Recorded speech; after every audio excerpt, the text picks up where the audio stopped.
ગુજરાતમાં Chandipura virus updates. રાજ્યમાં કુલ case સામે મૃત્યુનો રેશિયો 50%। 15 બાળકોનો ભોગ લેવાયો। સરકારે હેલ્પલાઇન નંબર 104 જાહેર કર્યો। રાજ્યભરમાં ચાંદીપુરા વાયરસથી સંક્રમિત દર્દીઓના કેસમાં દિવસેને દિવસે ઉછાળો આવી રહ્યો છે।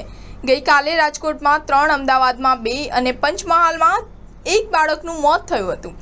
આથી મૃત્યુઆંક વધીને 15 થયો છે, જ્યારે રાજ્યભરમાં ચાંદીપુરા વાયરસના કુલ કેસની સંખ્યા વધીને 30 થઈ છે। અત્યાર સુધીમાં આ વાયરસની અસર ગ્રામીણ વિસ્તારમાં જોવા મળી હતી, પણ હવે અમદાવાદ જેવા મોટા શહેરોમાં પણ જોવા મળી રહી છે। ચાંદીપુરા વાયરસને લઈને સરકારે હેલ્પલાઇન નંબર 104 શરૂ કરી છે, જેમાં આ વાયરસના તમામ કેસોમાં સારવાર સંબંધિત માહિતી મળી રહેશે। વાયરસના સેમ્પલ ટેસ્ટિંગ અને રાજ્યના આરોગ્ય મંત્રી ઋષિકેશ પટેલે એક મોટી જાહેરાત કરી હતી।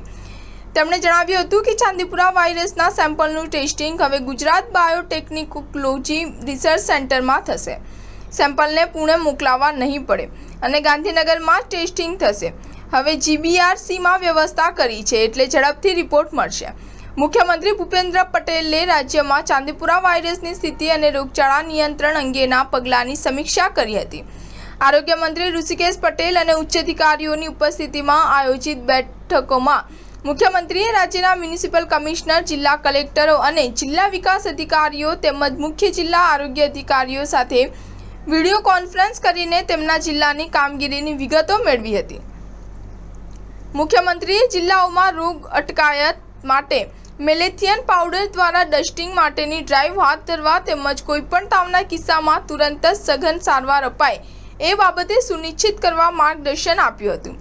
આરોગ્ય મંત્રી ઋષિકેશ પટેલે આ રોગચાળા સામે રક્ષણ આપતા ઉપાયો આશા વર્કર બહેનો, આંગણવાડી કાર્યકર બહેનો, નર્સ બહેનો જેવા પાયાના કર્મીઓ દ્વારા ગ્રામીણ વિસ્તારોમાં હાથ ધરવા પણ સૂચન કર્યું હતું। સ્ટાર ન્યૂઝ 7 હંમેશા સચ્ચાઈની સાથે।